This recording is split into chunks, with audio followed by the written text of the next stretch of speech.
జగన్నాథుడి రథాన్ని లక్ష్మీదేవి విరిచేసింది అని మీకు తెలుసా? లక్ష్మీదేవి జగన్నాథుడి రథాన్ని విరగొట్టింది. జగన్నాథుడి ఆలయంలోనికి రాకుండా చేసింది అని మీకు తెలుసా? ఈ కథ ద్వారా మనం తెలుసుకుందాం. జగన్నాథుడు, బలరాముడు అలాగే సుభద్రాదేవి రథం మీద భక్తులందరికీ దర్శనమిస్తూ గుండీచా అనే ఆలయానికి కలిసి వెళ్ళారు. కానీ జగన్నాథుడు తన భార్య అయిన లక్ష్మీదేవిని మాత్రం మర్చిపోయాడు. లక్ష్మీదేవి, నా భర్త నన్ను ఆలయంలోనే వదిలి ఎందుకు వెళ్ళాడు, నన్ను ఎలా మర్చిపోయి వెళ్ళాడు అని ఎదురు చూస్తూ ఉంటుంది. అలా 1 రోజు, 2 రోజులు, 3 రోజులు, 4 రోజులు, 5 రోజులు అయిపోతాయి. కానీ జగన్నాథుడు మాత్రం అప్పటికీ కూడా రాడు.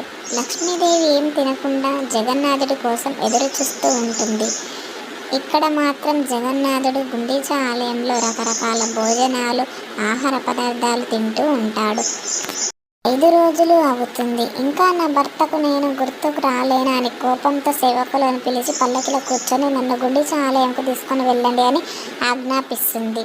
లక్ష్మీదేవిని గుండీచా ఆలయంకు చేర్చుతారు. కానీ ఆలయం ద్వారాలు మూసి ఉంటాయి. ఎంత గట్టిగా పిలిచినా కూడా ఎవరు ఆమెను పట్టించుకోరు. అప్పుడు ఆమె కోపం వచ్చి బయట ఉన్న జగన్నాథుడి రథాన్ని విరిచేసింది.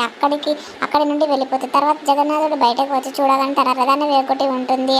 అది చూడగానే జగన్నాథుడు ఒక్కసారి ఆశ్చర్యపోయాడు. ఎవరు నా రథాన్ని విరగొట్టారా అనుకుంటారు, నేను ఎవరినైనా మర్చిపోయానా అనుకొని తన భార్యను మర్చిపోయానని లక్ష్మీదేవి కోసం జగన్నాథుడు పిండి పదార్థాలు, పూలు, చీర తీసుకొని వెళ్ళి లక్ష్మీదేవికి క్షమాపణ కోరుతాడు.